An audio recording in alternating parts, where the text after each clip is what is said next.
And I really do want us to really kind of notice these boards in particular. This will work as a good format. I will do praying or reading Romans 10. That's wonderful to read that every week because it shows you exactly what needs to be done for others. And I'm hoping when I get through Romans 10, if I can ever get there, and when I feel like we're really equipped, I want to go back in the book of Romans, chapter 1, verse 1, and come roaring back through the book of Romans from beginning to end. What that will do is feed us then a lot of little practical points and theological things that you need to be able to really understand, to understand where lost people are really at. Does that make sense? You need to know when lost people can lie to you when you think that they're actually having interest or telling you the truth. And there's a lot of things that people, trying to really avoid the gospel will say back to you that, if you're not careful, you don't even realize they're just kind of blowing you off. And you need to be able to really cut in there. So God is going to, and that's what I want you to see. What God's doing is like in the military, for instance, He's equipping us. And that's what the term is called. He's given us both the tools, the ammunition, if you want to get into warfare. He's given us what we need to win. Does that make sense? And what we want to win is other souls. We want to wrestle those souls away from the devil. He's got them in the clutches of his own hands. If I say that, in the clutches of his own hands, what am I saying? What am I saying? First, what kind of being is it? Spiritual. So what does that mean? Unseen. Okay, very good. Unseen.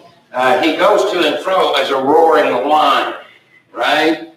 So he's got a lot of bluster and blow, all right? But he goes to and fro as a roaring lion, yet anytime he ever strikes, he's unseen or known only until the time he strikes. That's when you know he's been there. But then it's too late because you've just been hit. Does that make sense? Now, when I say we're out to win, so he's out to hurt us any way he can, to do anything that he can get you sidetracked and involved in anything else. And what you may know or not know, and now's the time to make sure you know. You see, if you want to look at it in a struggle, you see, Satan won us a long time ago from God. Won us. Does that make sense? He won us because he went and through Eve and then ultimately to Adam, and Adam in his willfulness to be God in himself, he created a transgression that brought, that separated us all from God in a heartbeat. And, it's really funny. And I got to share this testimony with many in Mexico already. But this part was really good out of this thing with this Veronica, because the question immediately comes up, why is there sickness? Why is there cancer? If God's a God of love, why is all this stuff going on? And why death? Why aging? Why aging and death? Why do we all have to die if God really loves us? And to understand, for them, for instance, and guys, we're preaching to them. You get it? But we're preaching to those in our neighborhoods. We're going to be proclaiming these very things. So it's very important that they might understand why this is going on. And what people don't really get is that what happened in Adam, it separated us all from God. At Pleasant View, we know this. We know biblically. Most of you could turn to Romans, I'll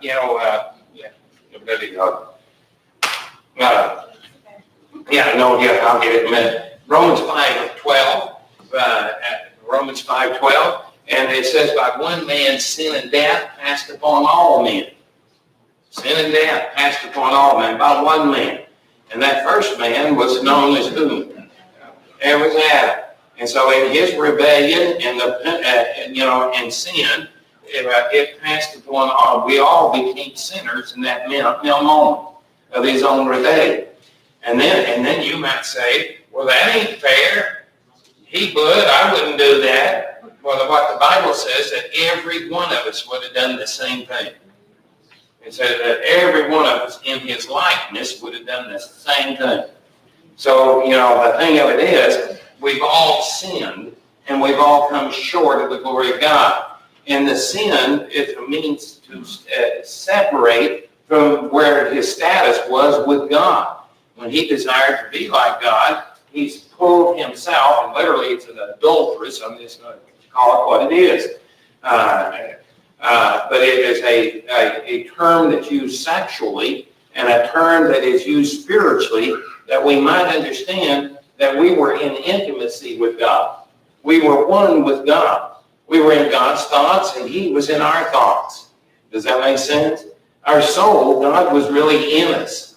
Isn't that something? And that's why everything was so good. You know, they just loved each other. Everything was so good. They didn't need laws, by the way. They didn't need rules. They didn't need threats or punishment. You see, everything was just good. Because God was in our thoughts and in our desires and our feelings. And what we had for each other, Adam and Eve at that time, what they had for each other is just God. Everything good about God. They wanted that. Eve wanted Adam to have that. And Adam wanted Eve to have it. And it was like that until that old spirit of the devil showed up. And when he showed up, he, uses his witchcraft, I call it, and he goes over and moves Eve into, checking out this tree, and it's a long spill, but he gets all the way through it. And at the end of the story, Adam takes of the fruit, who God's covenant is with man, and Adam takes it and eats of it. Eve had previously ate of it, but nothing happened. It didn't matter if Eve ate of it, because who God talked to and told not to eat was Adam, and he represented Eve and the rest of it. Does that make sense? So in Romans 5:12, it tells you by that one man's sin and death passed upon all of us. Then it tells you by one man's righteousness, one man came in the flesh and lived a totally right life and fulfilled the law. By his righteousness, many are made right with God. Now, who in the earth was that? Jesus Christ. So he's the man we need to get to know, isn't it? He's the one we need to, really track down. We need to seek him out and find him before we meet God. Because that's all we need to be right. You'll never be right in yourself. And, from time, our desire, and that goes back to that Godship, I really have come to that. It goes back to that desire to Adam, that old fleshly desire to do what's right. I want to be right. You're wrong and I'm right. But you see, that right is nothing but wrong. Because it isn't right. It'll never be right. Does that make sense? The only righteousness of God is Jesus Christ, God's only begotten Son. He's the only one that you can be made right. Make sense to everybody? So anyway, hopefully Romans 5:12 will put that in your mind. So hopefully we've discovered a little bit there, is that by one man's sin and death passes upon all men, and by one man's righteousness, many are made right. So who do we need? Okay. And by the way, the one man, by one man's sin and death, separated from God, plunged us all. God separated from us, and then what you're under is the wrath of God. It's just waiting to follow. But it's restrained, every moment being restrained and held back, allowing you a day of grace. Guys, I can't help. I just got to tell you a little one of my insights, one of my secrets. Is all of this compassion. You've heard me yesterday, just time and time again. The movement to save a life. And then, there can be attitudes. So what? Save a life. The only thing that matters is saving the soul. That's not. It is, I guess, in the end sense. If all the souls are saved, then the life don't matter. But the life matters. Because souls won't be saved without a life. Right. Do you see? And guys, you've got to value the life. And I never had seen it in that light until last night, just to be honest. But man, if you're not valuing the life, and I could see that in the movement of the Samaritan, jumping off, moving, coming, supplying. Wow, washing those wounds, the oil, binding the labor, the picking out the movement, and getting this wounded man on his own, and they're moving, paying out money, anything it takes, and promising I'll be back, and any more that it's cost you, I will repay, just like the Lord's told us. Isn't that great? And see, and why? To give that man a life, to give him a little bit of life that he might be saved. Can you see that? And then not only him being saved, but if he's really saved, how many others can be saved through him?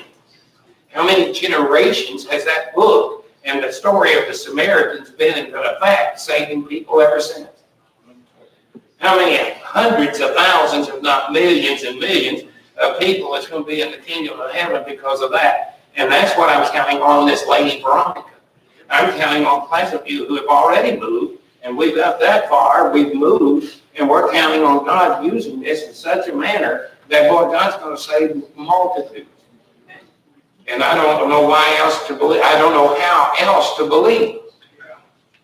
Does that make sense? I can sit down in my hun and do nothing, and say, well, what's that to me? Or whatever else. Yeah, and one of the thing of it is, value the life, or you've never valued the soul. You can't get to a day of grace without a life. Everybody needs a day. And some of us needs many days. Isn't that right? Some of us was slow comers to get to the Lord, right? And so I think we can see that. Now let's pick it up. I'm going to raise this question, lay it out to you, because this is what we've been working on all this time. So let me ask you, what does it take for people to be saved? Okay? We know they're separated. They're already condemned, so their end is their fate is already set. Every man is going to go to hell. That's just the end story. If it's left like that. Right? And now God done something. He's moved. He had compassion. He moved, moved with the severity of opening up heaven and emptying it for the saving of us, sending Jesus, the Holy Spirit, all the things that of heaven and the glory of God. He sent it and sent it and sent it for the saving of us. So what's it going to take then for us?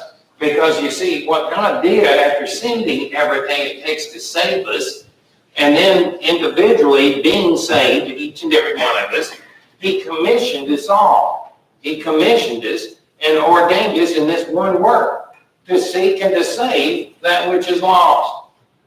Those that are yet lost, to value their life, that they might have a day they could hear and be saved, be delivered. Does everyone understand that? Okay, so here we are. What do we need? What do we need to go do it? We've been called. You've been given the Holy Spirit. You're being equipped right now even. He's already told you. What do they need? What do those that are lost need? Neither one, in other words. Okay, all right. We're picking up all over. Okay, Becky, we'll take you. You're raising your hand. So. They need to see their hopelessness. They're hopeless without Him. And then see that they need their Him. hope without Him. That's a contradiction in terms. They're hopeless. Oh, hopeless. Okay, very good. I didn't catch it. Yeah. It's not by aging. Well, ain't got nothing to do with it. Yes, Murray. No, you didn't. No, okay, you're all right. By the way, good seeing you, darling. I missed you. So what do we need? Okay. What do you need to see people say? We're the church. We've been commissioned. You understand? We've been given the Holy Spirit. You've been given power and authority.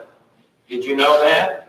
You've been given power and authority to proclaim, to make and that, you know what that does? It takes all the pressure off of you. All you got to do is tell them what God said. You just tell them what God said. Tell them what God said, that we've all sinned and come short of the glory. Can you see? So they're in the same boat. Tell them what God said, that we're condemned already to hell. You know, there ain't nothing to figure out at the end. You're going to go to hell, and you need somebody to save you out of this. And guess what God did? Out of his own love for you, man, he sent his only begotten Son. And when his Son got done, he conquered hell, death, and the grave, and all of your sins, all in one big ball of wax, and done everything it takes to save you. But you need a personal, intimate relationship with him. You need to receive him in your mind, thought, desire, and all of your senses. Does that make sense? And let's live and serve him till we get to Jesus. Until Jesus comes for us. Right?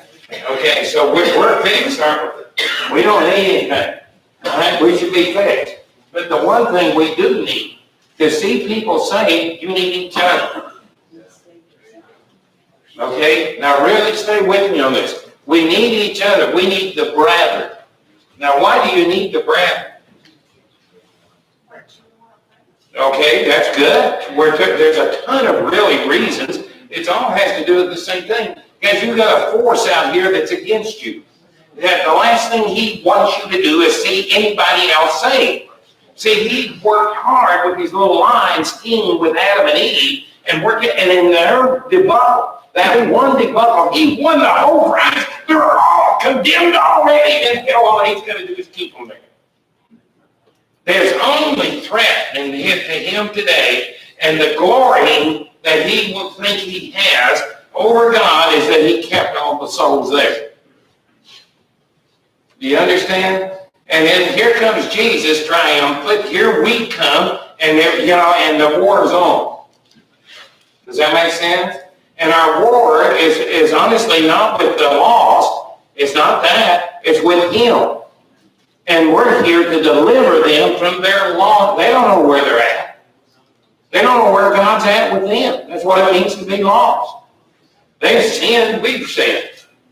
But they're left lost. We're not lost. They've sinned and they're separated from God. You know what? We're not separated from God and we're right with God. God thinks we're just peachy right. Do you feel peachy right? Do you do anything actually peachy right? Probably not. But God did it all for you to be right. And who did it was Jesus, and it's because you received him. And so the one thing every man needs is to be right with God, and what every man that's lost needs is to know where he's at with God, and the only way he can be right with God is to learn to receive Jesus. He can't receive somebody he doesn't know. And he can't receive anything he doesn't know what he's done. If they don't know what he's done, then why would they bother to receive him in the first place? And yes, something, I'm amazed of how many people actually walking around has tried to believe in Jesus of some kind, but don't have a clue what he's done. I'll never forget the lady that told me too, and this was out of Mexico again, that told me, said, I never knew, hearing the gospel the best I could present it, and said, you know what, I never knew, said I was taught all my life by the Catholics that Jesus meant so much, that there was a great meaning to have Jesus, that Jesus was important, but I never knew a thing that he'd ever done until I heard this from you. And guys, I got a feeling you'd find the same responses of the neighbors who are living right up and down the street. They don't have a clue what Jesus has done for them. When God says he wants every man to come to the knowledge of Jesus Christ, that means they need to know what Jesus has done for them.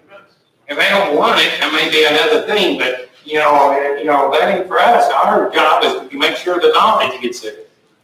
And when he told you to preach, that's a proclamation of the King. All you're to do is proclaim, be the voice, and you proclaim what Jesus has done for them, that they could know what he's done and receive him, or call on him. And be sure to give them those directions. You need to call on Jesus to be saved. If they don't ever go, hey, Jesus, for God's sake, for my sake, save me, they probably won't be saved. If they never seek for him, they won't be saved. Does that make sense? If they don't look for him to find him, they won't ever be saved. They won't have him. They won't know to look for him, no, unless they hear it from you. Make sense? Okay, so guys, one of the things that we got to have is the brethren, and right there is everything that we got to have. You got to have the brethren if you want to see people saved. You got to need each other, guys, like you can imagine. You know, guys, my goodness, don't think you can live without each other. No. That's why the Lord told you to love one another, and there's no exception. He said, bah, and they did, and I don't think that's right. Well, you may not think it's right, it probably ain't. I tell you right now, there's none of us right. You know, the only right thing we ever did is say, Jesus, save me. Amen. And the only reason why we did that is because somebody gave us enough knowledge to know that he could save us. And that gave us the faith and confidence to believe that he might save us. And thereby we responded, which is the action of salvation, by calling on him. The thing we need is each other, guys. I can't stress it enough. You need each other. You know, it's just like, man, just think this is a wonderful miracle here with Veronica, but she never got there without you. Does that make sense? Because, you know, there's every one of you are sitting here as a marvelous, but you wouldn't have got here without everybody else. And you wouldn't have got here without the generations that I know of that came long before you. Amen. Can you say you could have never held these promises and these hopes? And guys, you have the purest gospel that I possibly can know.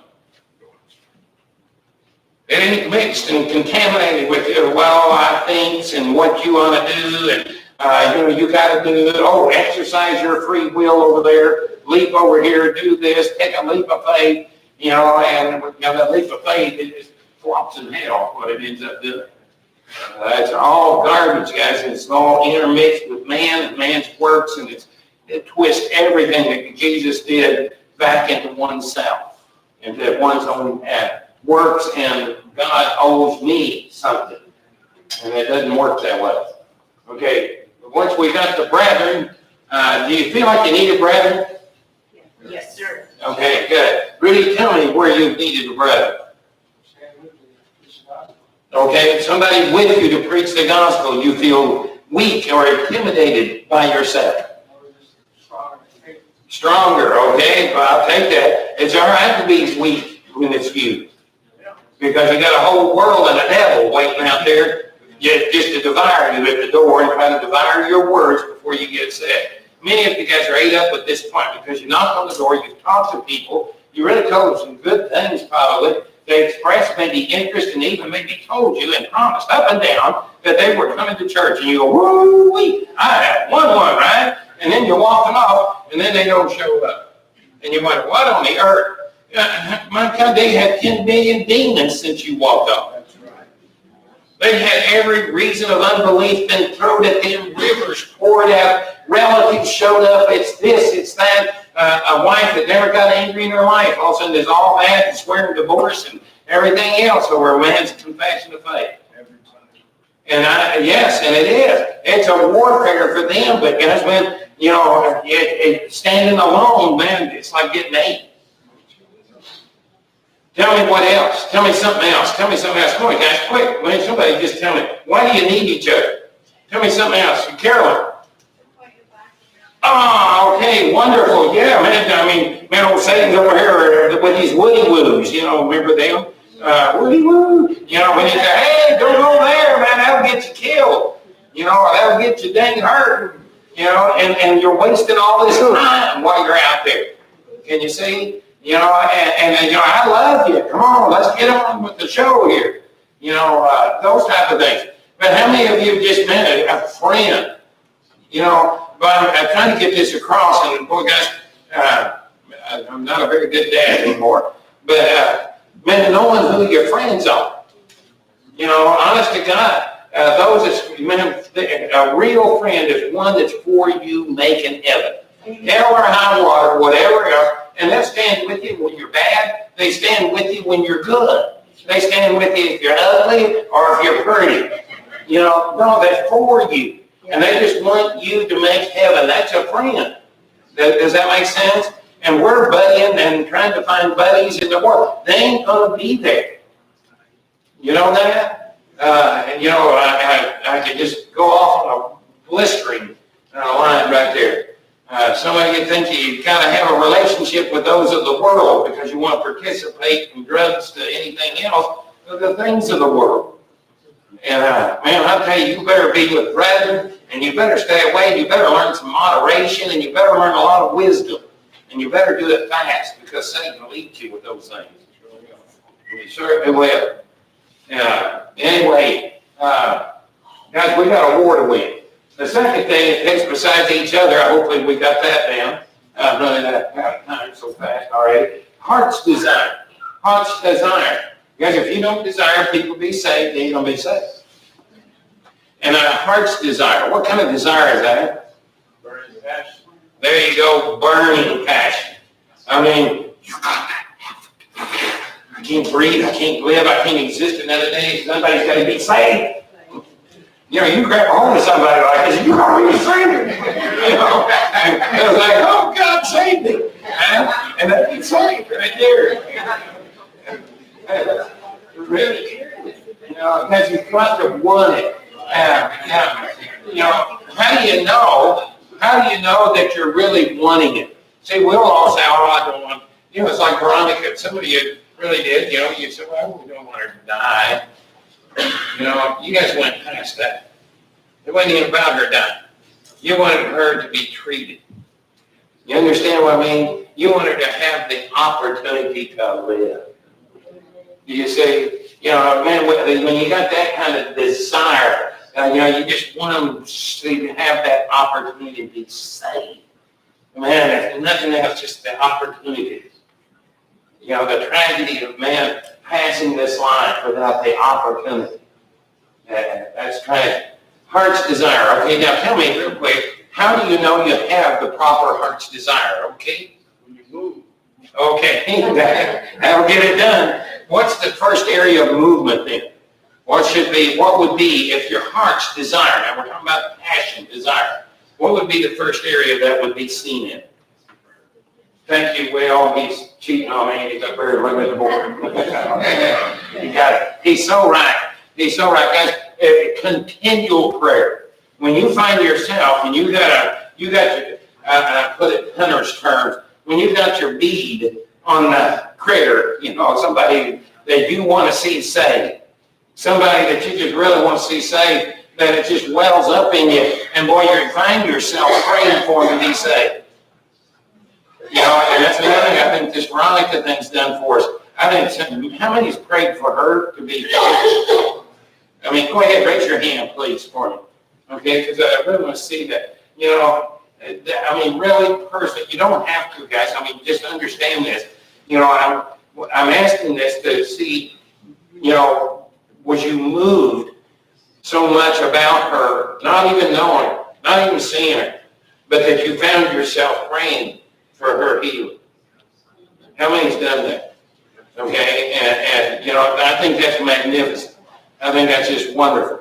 And, you know, see, and guess what, when this comes on us for people to be saved like this, and you find yourself continually praying, all of a sudden you sit down to eat something, you may normally say, boy, can I bless this food or something another. I usually get it half-ate and say, oh, God, thank you. And then I sit down and say, Lord, you already know how thankful I am. Oh, I came here thinking, you know, man, it's good to eat. Anyway, somewhere in there, though, right after, thank you for this food, but, oh, Lord, boy, I just want to see old Bill Bob say, you know, boy, Father, boy, just use me. Help me to, boy, bring whatever he needs that would quicken his heart, that the Holy Spirit could just bring your life in him. That, you know, when we get this heart's desire, and you will see it in our continual prayer. And as it does, it goes hand in hand. And then if you, okay, tell me another one. Can you do this one? Don't leave continual prayer, but there's another aspect to it. Okay, it's too difficult. What I said, okay, I'm going to tell you. Okay, you see, in continual prayer, that Paul's asking the brethren. And when you're really on, when you got your sights at you and on, when you're really on, you'll be, oh, Jim, man, pray for so-and-so. Well, pray that they be saved. You know, praying that God could use me or use you or use our brother. Because you'll know it. You'll know when you're on, when there's continual prayer and you're telling the brethren to pray with you. Make sense? And so guys, in all honesty, I just really throw this out challenging. How many of us have really done that? I mean, really, and I believe it. I really believe it. But where it just aching on your heart, or you want to see people say that you would turn to your brother, so man, pray for me. When you find yourself again, you're ready to smack down on a Big Mac or something, and you're asking God to save you. Save those people. Save this. Use me here. Use me, Lord. Have you been praying for Thursday night? Guys, honest to God. I believe the spiritual gifts, and I believe many of those are being executed all the time. And sometimes they're done through Thursday night. But the one thing that's neat about Thursday night, it gives us the opportunity to go 2 by 2s. And it is big. When we're seeing it as a tool to save people, to reach people, then people, when you see it that way, people will be reached. When you don't see it that way, there'll be those that will continually go, and they'll be faithful and so forth. But the sincerity of our body really want to see people saved, you'd have to ask, what is this? Can you see? Somewhere, in there. If you're really out there tearing it up and you're trying to see people saved anyway, Lord, praise God. Whatever day it is. It's just nice to have a day and a time that you come together and you have others to go with and so forth, etc. And it moves it. Some of us will say, I've got too much to do. You might want to think about priority in this. My situation personally is tiny. I can't be everywhere at once. And so I'm having to make decisions of where I need to be the most and hopefully doing the most good. I'll meet my Lord and, he'll sort through it. I'll find out about what kind of pastor I was and if I was in the right places or not. Make sense? And when I ask for your prayers, that's exactly more of the reason why. Okay? Now tell me, when we're really on with our heart's desire, what can we do? What can we do? If you're really passionate for someone to be saved, and I'm saying it like that, someone, take it from one to a multitude. I'm serious. Why not a multitude? A multitude to be saved, they all heard this, about the same Savior. But one leads to multitudes. You can go to a multitude, one soul at a time. Okay, what else really leads here, guys? It's there on the board. Bearing witness, absolutely. When you bear witness, and what he's talking about is not necessarily bearing witness of Jesus here. What he's talking about is that you can bear witness of the lost. You're bearing witness of their lostness, their need of Christ. Man, I can bear witness, man, they're just not right with God, and they think they're going to church is making them right or whatever else, but boy, you pray for Billy Bob here because, boy, he's missed it all over the place. He doesn't know that his only righteousness and the only righteousness God will accept is Jesus Christ. Amen? Can you see this? You can bear them witness. You know, you've seen, you've observed, you know where they're at. Does that make sense? And in that sense, you know their lostness. You've been there. Does that make sense to you? I keep saying, does that make sense? But try to come up with something better here in a minute. Okay. Also, what else comes with it? Okay, yes, you have a zeal, but they have a zeal. Most everybody has a zeal, but it's not according to Jesus. Most everybody wants to think they're right with God already. Most everybody thinks, well, God loves the world, and he loves everybody, and when it's all said and done, he's going to let everybody to heaven anyway. Right?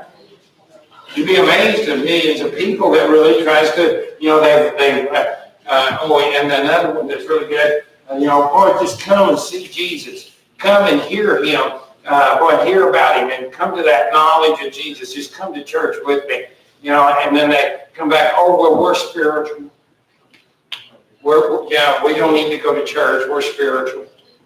And you say, man, listen, your zeal's got a mount. You know what they're believing, and it's hogwash. I mean, being nice, it's just hogwash. And man, you've got to bust through it. And you're telling this, to your brothers and sisters, man, pray. Well, let's do this continually, because I can bear them witness. They have a zeal, but it's not according to the knowledge of the person Jesus. Their need is righteousness. And by the way, guys, righteousness, it's so wonderful. What's right in this world? Okay, and I really take that. But of course, if you don't know him, you ain't got it. You couldn't get it if you wanted it, if you don't know it. See where that falls back to? Knowledge. And you see, but the honest truth is, guys, that Jesus, he's in you. You have the knowledge of it, right? You really do. The need is for them to get it, to have it. And particularly for many, the reason they don't have that righteousness already is they never submitted to the only righteousness of God. Have you thought about submitted? What is submission to the only righteousness of God? What does it take? Give yourself. Thank you. You bet, Carolyn. Carolyn, you're rocking tonight. My goodness. Yeah, absolutely. And honestly, it's a giving of yourself. It's to submit to you bow to the reality of what's being said there. Your need is the righteousness of God, and what comes under that, which is Jesus Christ, which is the person Jesus Christ, which brings us into this. That's that. So we get the need of our lost people. That's who we're supposed to be going to talk to. Okay? What this brings us into then is that we need them to come to the righteousness of Jesus, right? But in reality, where's Jesus? I already asked that. Okay? Yes, he really is in us, but he is, I don't know how to say it. Okay? Okay, he's in us. Can you see him? No. So he may be in us, but if people can't see him, they don't believe he's in you. Okay? You might need some faith, okay? All right? Because the way this plays out, though, and I'll just do this. You see, here, there's no reality of these things. There's no reality of what's called the unseen, or what I personally call there. And there is what is spiritual. It is what's supernatural. It's what is God. There is the very glory of God. There is God himself. And God himself and all three divine persons. In them, that's where forgiveness is. Notice how I told you about keeping your eyes on the horizon. You won't find forgiveness here. Does that make sense? And in all honesty, you don't find it in yourself. How many tries to forgive themselves? And you're not very good at it, are you? Because it ain't in you. It's not in the flesh. It's not there. It's not in this world. It's not in here. There's no such thing here as forgiveness. Does that make sense to you? That all comes from heaven. There can be forgiveness for you, but it's only for those of the unseen. It's only will be for those that sees the unseen. Make sense? How dare you to say that you're forgiven? We know the crimes you have done. We keep records of everyone we find out. Hey, okay, needs to be here. It's helping hearing this. Can you see? The truth is, what they don't have is what's unseen. They don't see those things. The forgiveness of sin. Mercy. Guys, it goes against every principle of here. Every human principle of here, mercy, it's really offensive. You'd be amazed at the people that's offended with mercy. They consider it weakness.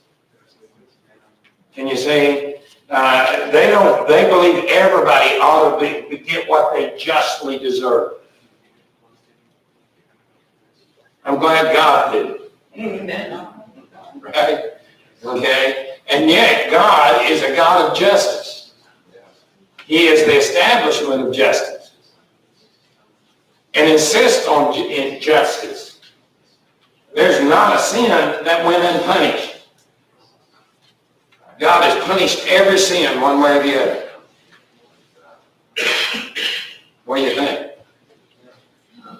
He either punished them in Jesus, burying them in himself on that old cross, through the death and then ultimately the plunging or the burial into the abyss of hell, the suffering of all that for 3 days, and then the purging, cleansing, putting away, sending away all those sins into perfection, till he was perfect with God again.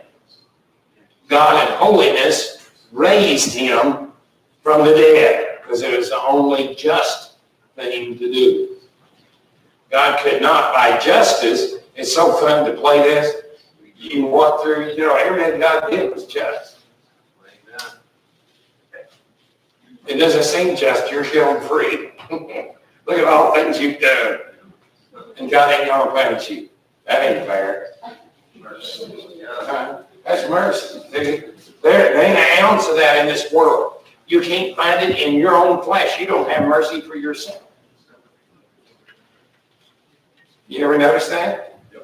And, don't you, sometimes you've done this. How many of you felt like when you did something wrong and you just ain't there, and then all of a sudden you have this ache, pain, hurt, something bad happens, and you almost feel good about it because you think you paid for it.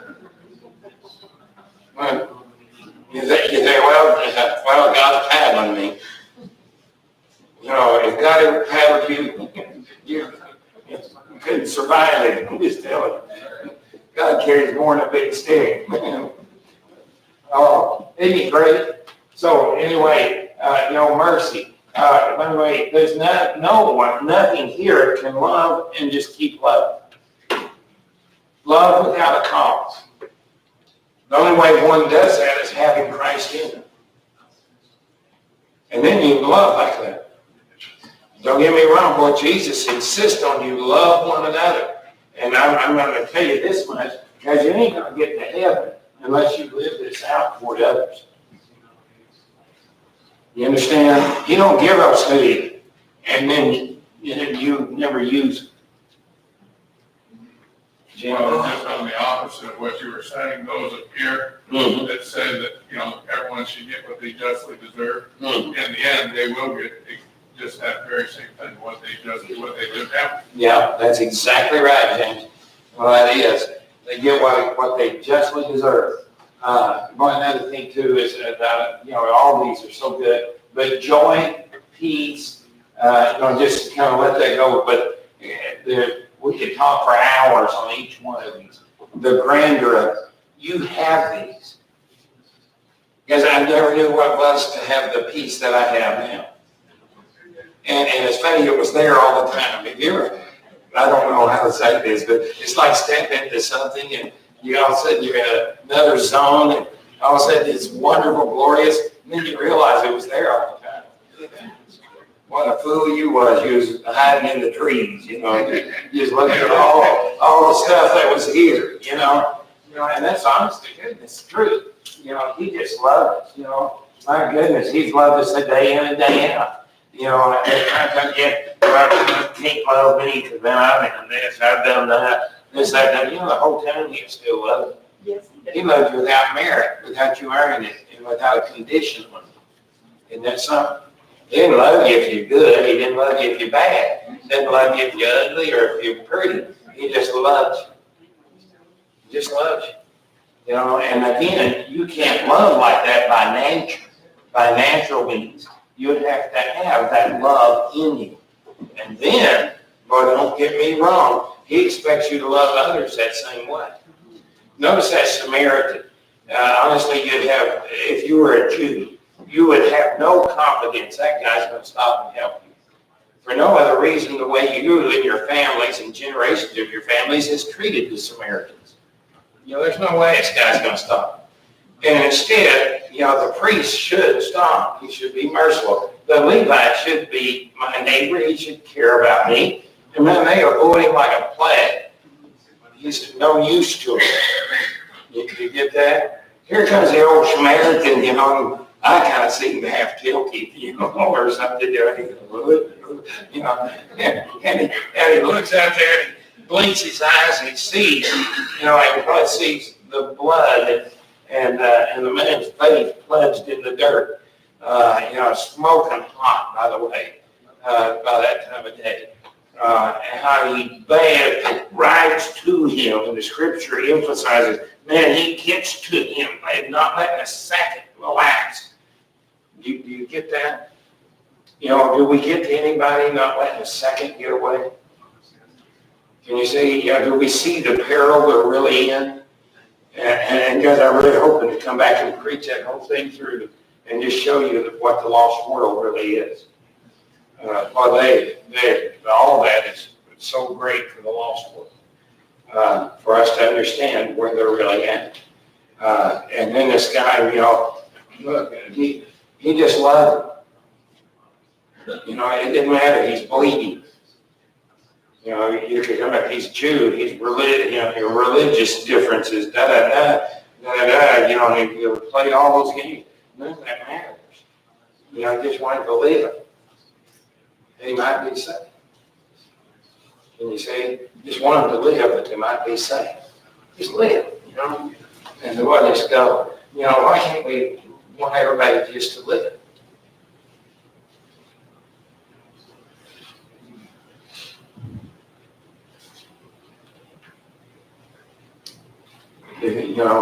I just don't understand that.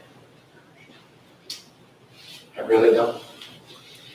I don't know how one could say they know God, they know His truth. They really just don't want everyone just to live. But they just set in some sort of judgment, make a case one way or the other, pros and cons. It's tragic. We need to leap off our mules and get to them, wherever they're at, whoever they are. And then go to work to save that life. Binding, I love that too. It's Jesus, it's the Holy Spirit, it's the binding up, it's placing, taking to the end. And trusting, what you've done, you've entrusted really to the church. Are we to look after the needed? Especially the new, saved and drug in off the battlegrounds. It just goes on and on. Love, mercy, joy, peace. Oh, by the way, kindness. One of the biggest things about the fruits of the Spirit, happy. If you ain't happy, you need to be finding out why.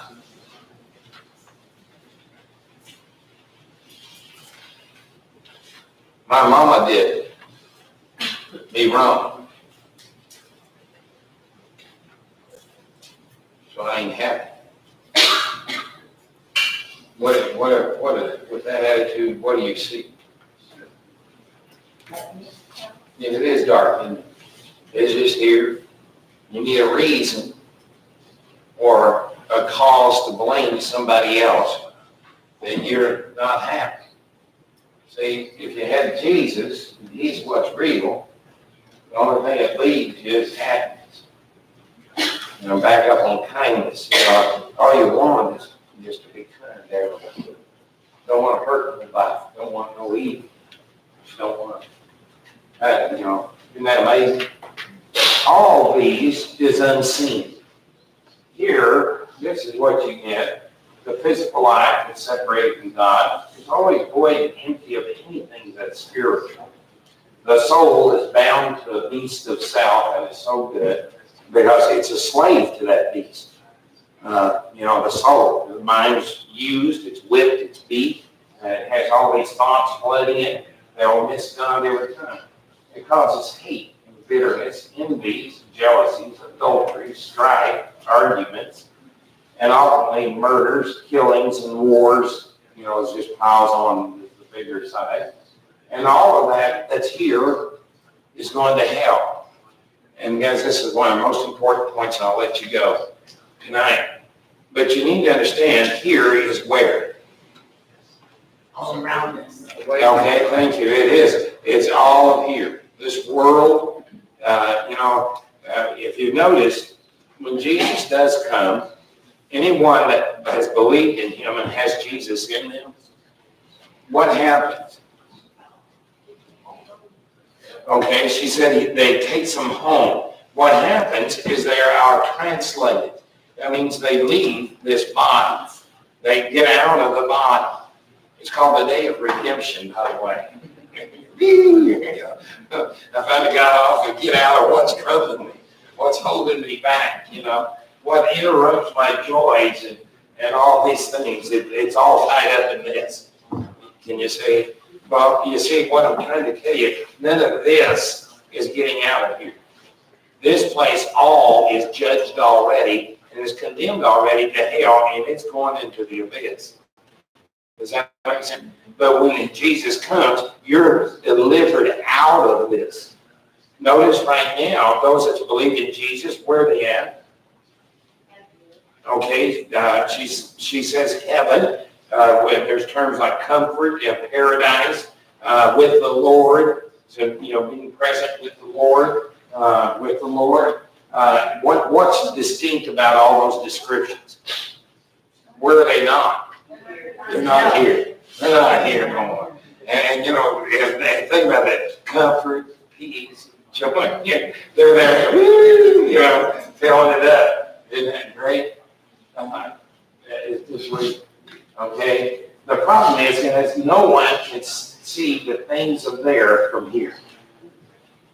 It takes us who are here, who have seen and experienced and have those things there, to bring those things there to anyone living here. Yes. Make sense? The only way that's done, and I love this, is through the old rugged cross. The only way that it came to us is through the cross. And through the cross, these here can live by faith there. Faith is unseen realities. These are unseen here, but they're what's real if God's here. If God's in you. If Jesus is in you, what is unseen is reality. Here, there's no reality of here, of there, but here, the only reality is these things. Make sense? As I said, you don't need a compass to figure out who's lost and who's saved, who's been to Jesus and who hasn't. Make sense? Yes. Good tonight? Yes. A lot of exposure? Okay. And hopefully tying together many of these concepts and thoughts coming together. Hold the four parts of the soul: mind, heart, feelings, and senses. Senses are very important, and then you get the job done. Good? Any questions? Yes, Lucinda. It's not really a question. Okay. It's on my heart. Yes. My manager had the place I live. Her husband got taken by ISIS a year ago, and they've not seen him yet. And she's really sick, and she can't see him or talk to him. And they're totally crazy. Okay, then you bet. You bet.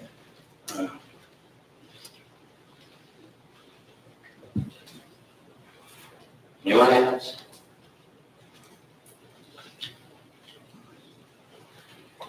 Yes. For my niece, that's dealing with all this, and Kathy, Absolutely. family. Absolutely. And boy, Rosemary, I know you brought the gospel, just keep weighing on, boy. Keep slinging it in there, man. Look at that. Yes. My mom should be here more close to God. You okay? You bet. By the way, welcome back, Xavier. Guys, Xavier took a little curve, and he's trying to make me believe that it was necessary, but he's about to convince me because he sure is back with a different heart and spirit. And for, I think, a different reason, too. I think he's really here to be just about the Lord and really carry that out. And it's good to have him back. I was talking to him about the soldier and how we loved him. And, guys, we're like God. You know what God felt like? When Adam went chasing, to be like God himself, he pulls out of God, literally, mind out of the thoughts of God and puts them on himself and sits down thinking of self, desires and all that. And this adulterous state, that's what we all live and trying to be like God. I was telling no Xavier there, when you come make a confession of faith, but we put our confidence in you. We put our love in you. We really, and I told him that, and really kept touching me there. I said, hey, didn't you realize we all just loved you? Then you jump up, go find another love, go chase something else. Guys, everybody needs to feel the weight. They need to feel the weight of the adultery that takes place. And honestly, people worry about physical. Truth, that ain't nothing compared to the spiritual realities of the spiritual adulteries that takes place when we forsake one another, when we forsake the assembly, when we forsake the Lord. And the hurt is grand, and you can feel what God feels. You can feel it right in our own hearts. Yes, Amy. I just wanted to say something about Vacation Bible School. Mr. Rudy brought the Bible to life for the kids. He played Paul, and that was probably, if you ask them what they enjoyed the most, they always brought up Paul's adventures. So I hope they keep that